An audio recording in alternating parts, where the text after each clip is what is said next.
Hey hello everyone, welcome to this video. तो मेरे last video में मैंने वीडियो बनाया था मेरा आईपीएस का इंटरव्यू एक्सपीरियंस कैसा रहा पिछले साल।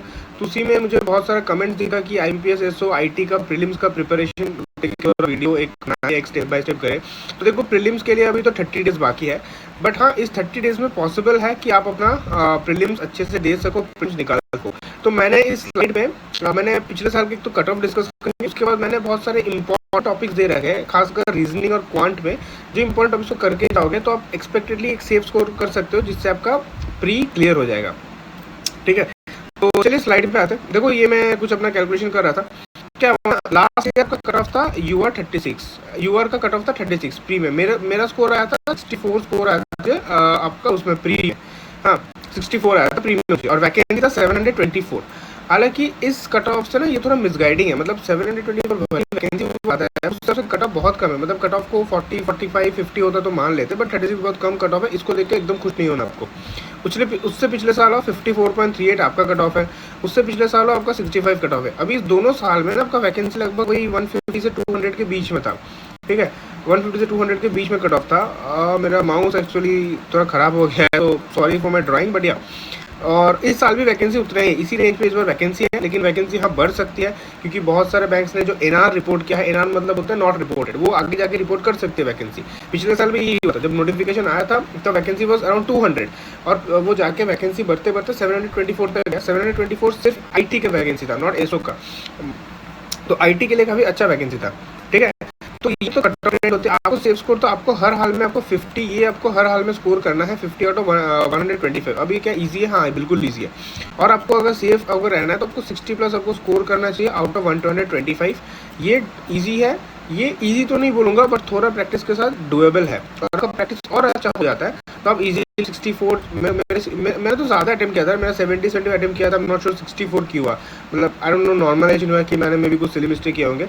तो यार इजीली आप 60 स्कोर कर सकते हो, और आप 60 प्लस वाले जोन में हो ना, तो आप सेफ हो। अब उसका फ़ायदा क्या है? आईपीएस पीओ प्री आप देखे, सॉरी एसओ का प्री आप देखे आओगे, उसके कम से कम 1 महीने 1.5 महीने बाद आपका रिजल्ट आएगा। और मेंस के अब तो पढ़ोगे नहीं, मेंस का को मैंने यहाँ पे डेट एडिशन करा है 12 नवंबर को, तो 30 अगस्त को प्री देके आओगे, फिर आपका may be September and October में रिजल्ट है। तब तक टाइम वेस्ट करोगे कि मेरा सिलेक्शन होगा नहीं होगा पता है, बट अगर आप भाई आप 60 प्लस लाते हो, आप कॉन्फिडेंट रहोगे आपका सिलेक्शन होगा, प्री आपका निकल जाएगा, तो आप मेंस पे फोकस करोगे और मेंस आपका अच्छा जाएगा। तो ये फायदा है 60 प्लस लाने का। सिर्फ नहीं निकलेगा, आपका मेंस का भी रास्ता क्लियर कर देगा। ठीक है, तो चलिए देखते हैं, मैंने कुछ टॉपिक्स मैंने यहाँ पे पॉइंट आउट किया है, तो देखते करके क्या है। तो सबसे पहले आता है क्वांट। अब क्वांट को मैंने क्यों प्रायोरिटी दिया है? देखो, आईपीएस एसओ आईटी में जो कैंडिडेट्स होते हैं, या तो सीएस आईटी ईसी एमसीए ऐसे स्ट्रीम्स मांगते हैं। ठीक है, तो नॉर्मली आप साइंस के ग्रेजुएशन आपने जी होंगे और आप इंजीनियरिंग बैकग्राउंड से बिलोंग करते हो, तो आपके मैथ स्ट्रांग होगा कंपेयर टू अदर एस्पिरेंट्स। ठीक है, और तो उसी को मैथ्स को स्ट्रांग, उसी चीज़ को आपको यूज़ करना है, ये आपका स्ट्रेंथ होगा एग्जाम में। एंड प्लस इस पे जो मैथ्स आते हैं वो क्वांट, मतलब मैथ्स तो नहीं बोलूँगा, जो क्वांट आते हैं ये क्वांट ईजी आता है, ईजी टू मॉडरेट रेंज में क्वांट आता है। कुछ प्रॉब्लम्स पीओ प्री से एक थोड़ा सा डिफिकल्ट आता है, बट आपको यहाँ पे टाइम डबल मिलता है। क्वांट में आपको 40 मिनट का आपको सेक्शनल टाइमिंग मिलता है क्वांट पे, और 40 मिनट्स का सेक्शनल टाइमिंग में ना आप आराम से 30 क्वेश्चन अटेम्प्ट कर सकते हो ना, आप सॉल्व कर सकते हो आउट ऑफ 50। ठीक है, तो अगर आप 30 क्वेश्चन सॉल्व करते हो और आपका 25 मार्क्स भी लाते हो ना क्वांट पे, तो भी क्वांट के लिए एक अच्छी सेक्शन का होगा। और जितना आप 30 से ऊपर स्कोर करोगे इस सेक्शन पे, उतना फायदा होगा। देखिए कौन कौन सा ऐसे क्या बोलते हैं, वेरी इंपॉर्टेंट मैंने टॉपिक्स का लिस्ट बनाया जो आपको ये स्कोर करने में हेल्प करेगा।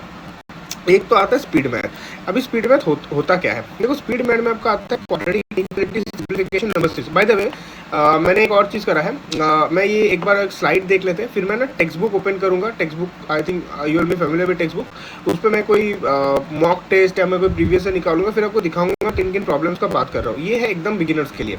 ठीक है, और आपने अगर ऑलरेडी प्रिपेयर कर लिए हो अब तो फिर ठीक है, आपको तो पता है, आप बस रिवाइज करो, मॉक देते रहो, रिवाइज करो। बट जो अभी तक उतना अच्छे से तैयारी नहीं शुरू कर पाया है, लास्ट 30 डेज को कैसे यूटिलाइज करना है उसकी वीडियो ये है। तो फिर आपका स्पीड मैथ का क्वाड्रेटिक इनफिनिटी हो गया। इसमें एक मार्क्स के क्वेश्चन आता है, डायरेक्ट क्वेश्चन आता है। सिंप्लीफिकेशन बहुत इजी आता है, नंबर सीरीज इसमें एकदम डायरेक्ट क्वेश्चन आता है। बिना प्रैक्टिस के जाओगे नहीं कर पाओगे, थोड़ा सा प्रैक्टिस करोगे एकदम कर पाओगे। नंबर सीरीज में रॉन्ग नंबर सीरीज ध्यान रखना, वो थोड़ा फंसता है। रॉन्ग नंबर सीरीज अच्छे से प्रैक्टिस करके जाना, वो फंसता है कभी कभी, बाकी आपका मिसिंग नंबर ईजी होता है। फिर आपका आता है डीआई। मैंने अभी मेंशन कर रखा है easy to moderate in prelims. अभी D I easy to moderate in prelims मतलब होती है, डी आई आपका थोड़ा लेंदी आता है एसओ में, बट मैनेजेबल है, मतलब बहुत ट्रिकी या टफ बेस नहीं है, ठीक है। ये देख लेना अपना एक बार, एक मोस्टली आपका पाई चार्ट, बार चार्ट और आपका लाइन ग्राफ, ये तीनों बेस पे डी आई आता है। अगर आप डीआई पे कंफर्टेबल हो आप डीआई करो, अगर आप डीआई पे कंफर्टेबल नहीं हो तो आप अरिथमेटिक करो।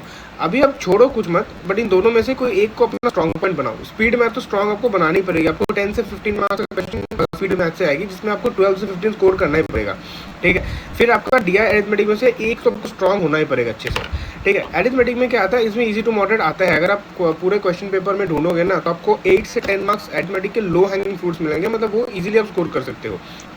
और वो कौन कौन से टॉपिक्स आते हैं, एक होता है आपका बोट्स एंड स्ट्रीम से क्वेश्चन आते हैं, फिर आपका time speed and distance, trains है, सर्कुलर रेसेस का एक बेसिक ना, कोई टफ जो कैट वैट में आते हैं एकदम टफ केस नहीं, सर्कुलर रेस का एकदम इजी केस लेना, उससे क्वेश्चन आते हैं, पार्टनरशिप आते हैं, और एक चीज़ मैं मिस कर गया, यहाँ पे टाइम एंड वर्क से क्वेश्चन आते हैं। उससे भी ना बहुत कोई डीप वाले जो एप्टीट्यूड के क्वेश्चन होते हैं, जैसे आपका कैट में बनता है, उस तरह के क्वेश्चन प्रैक्टिस करने की कोई ज़रूरत नहीं है। आप सिंपल क्वेश्चन प्रैक्टिस करो, प्रीवियस ईयर देखो, मॉक टेस्ट तो उसी में से आपका आएगा, ठीक है। ये अच्छे से अगर हो जाए ना अरिथमेटिक में, तो ही आप बाकी अरिथमेटिक टॉपिक जैसे आपका इंस्टॉलमेंट हो गया, कंपाउंड इंटरेस्ट हो गया, परसेंटेज के थोड़े बैंकर चीज़ें, वो सब करना। टाइम एंड और अलग से तो मेंशन नहीं करा, वो एक्चुअली रेशियो में आ जाते हैं, वो है एजेस के प्रॉब्लम बढ़ जाते हैं। एजेस के प्रॉब्लम मतलब होते हैं मदर का एज है 30, फादर इज 2 टाइम से 5 years greater than the age of mother, age of son is 2 times less than the age of father, sister is new born, तो 5 साल बाद एवरेज एज कैसे होगा, इस तरह के जो प्रॉब्लम्स आते हैं, ये प्रॉब्लम थोड़े से लेंदी होते हैं, पर अगर आप प्रैक्टिस करोगे तो ये भी आपको बन जाएंगे, ईजी रहते हैं, ठीक है। उसके बाद आप आते हैं डीआई में, देखो 2-3 डीआई आपके आएंगे, आप 3 डीआई मान के चलो आपके आएंगे, जिसमें से एक डीआई आपका इजी होगा, बाकी एक डीआई आपका थोड़ा डिफिकल्ट होगा, एक मॉडरेट होगा। जो इजी और मॉडरेट वाले डीआई है ना, इससे आपको मैक्सिमम मार्क्स खींचने हैं।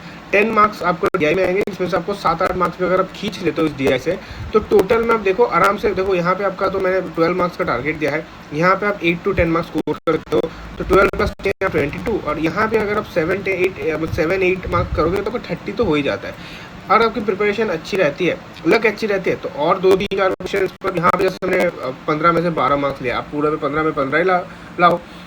यहाँ पे जैसे TSD हो गया, यहाँ पे जैसे अगर आप एजेस को इसमें इंक्लूड कर लोगे तो एजेस क्वेश्चन भी बन जाएंगे, तो मेरे और 1-2 मार्क्स बढ़ जाए, तो ऐसे ये करके आपका 30+ बन जाएगा आउट ऑफ 50। ये है क्वांट की स्ट्रेटेजी। अब इसकी सोर्स कहाँ है, इसकी सोर्स है एक स्टडी है, आशीष अरोरा सर नाम है उन पर्सन का, मोहन सर से पढ़ सकते हो। स्क्रीन में करोगे स्टडी फाइल करो, मैंने यूट्यूब से पता, मैंने कोई कोर्स नहीं लिया था उसके लिए, ठीक है। दूसरी बात, अगर आपको कोर्स लेना है कि नहीं लेना, देखो ये डिपेंड करता है प्रिपरेशन लेवल के ऊपर। अगर आपको लगता है कि मतलब बिना कोर्स के मेरा प्रिपरेशन नहीं हो पाएगा, तो आप कोर्स लो, ठीक है। बट अगर आप कोर्स लेते हो ना, कोर्स में बहुत सारा चीज़ें होंगी, मतलब यार वो एकदम बेसिक से स्टार्ट करेंगे, उतना टाइम आपके पास नहीं है कवर करने के लिए, तो वो थोड़ा ध्यान रखना, जो मेन इंपॉर्टेंट चीज़ है वो करो। दूसरी बात है, ये तो चलो हो गया क्वांट का। हाँ, और कोर्स का मैं क्या बोल रहा था, हाँ कोर्स एसओ का क्या ना, अलग से एसओ प्री का कोर्स आपको नहीं मिलेगा, नॉर्मली आपको पीओ प्री का कोर्स लेना पड़ेगा। तो मतलब देख लो, कोर्स अगर आपको मिले तो कोर्स लेना, मैंने कोई कोर्स नहीं लिया था, मैंने यूट्यूब से सिंपल पढ़ा था, ठीक है। तो ये हो गया क्वांट का। और फिर आपको आता है अभी रीजनिंग में, दूसरा सबसे स्कोरिंग है रीजनिंग। इंग्लिश को लेकर मैं दूसरा वीडियो बनाऊंगा बाद में। क्वांट और रीजनिंग दोनों में से मेरा टारगेट है कि आप 25 से लेकर 30 मार्क्स क्वांट और रीजनिंग दोनों में से आप निकालो, तो 50 से लेकर 60 मार्क्स आ जाएगा। रिमेनिंग 10-15 मार्क्स अगर आप इंग्लिश से निकाल सकते हो तो आराम से आप क्वालिफाई कर जाओगे प्रीलिम्स। अब आते हैं रीजनिंग का सबसे स्कोरिंग ये है मिसलेनियस। क्या है रीजनिंग में, सिलॉग्स आते हैं, इक्वलिटी आते हैं, डायरेक्शंस आते हैं, एनालॉजी हो गया। ये हाईली स्कोरिंग मैंने इसलिए मार्क करा, हाईली स्कोरिंग है, इससे आप कम से कम आप यहाँ पे भी आप एकदम 10 से 15 मार्क्स इससे आप पूरा निकाल सकते हो रीजनिंग में, उससे इनफैक्ट ज़्यादा निकाल सकते हो। 10 से 15 तो आपका इसमें पीओ प्री में निकल जाता है, इसमें तो 50 मार्क्स की रीजनिंग आती है, इसमें आराम से सेक्शन में 20 मार्क्स तक आप निकाल सकते हो, ठीक है। इससे आप और एक छोटा सा टॉपिक ऐड कर दो, आपका चाइनीज कोडिंग, ठीक है। आप नोट कर लो इसको, चाइनीज कोडिंग, और एक आता है इनपुट आउटपुट। मेरे को याद नहीं था, मैं एक मॉक दे रहा था तो मेरे को याद है इनपुट आउटपुट का, तो आप इनपुट आउटपुट उससे याद कर लो, और फिर आप चाइनीज कोड याद कर लो। इनपुट आउटपुट प्रैक्टिस करके जाना, बिना प्रैक्टिस का आप नहीं बना पाओगे। ये थोड़ा लेंदी आ सकते हैं इसमें, बट ये डुएबल होता है, ठीक है। चाइनीज बहुत ईजी होता है। फिर क्या होता है पजल्स। देखो पजल्स को ना मैंने कुछ कैटेगरी में डिवाइड करा है, ठीक है। अच्छा, बाय द वे रीजनिंग का आप सोर्स कहाँ से करोगे? रीजनिंग का 2 सोर्स है, अंकुश लंबा सर से कर सकते हो और कौशिक मोहन से कर सकते हो। मैं पर्सनली बोलूँगा कि पजल मेरे को जैसे अंकुश लंबा एक है सर करके यूट्यूबर है वो मैं हमको पढ़ाते हैं रीजनिंग पढ़ाते हैं आरआरबी पीओ या बैंक एग्जाम के लिए तो सिलेबस सेम ही है तो बैंकिंग सेम ही होता है तो आप उससे आप पढ़ सकते हो उससे ना उसका सिटिंग अरेंजमेंट मेरे को बहुत सही लगा मतलब इतना बढ़िया से सिटिंग अरेंजमेंट पढ़ाया था ना मैं आज तक सिटिंग अरेंजमेंट में कोई भी मतलब नहीं भूल मैं एग्जाम में प्रॉब्लम सॉल्व कर दिया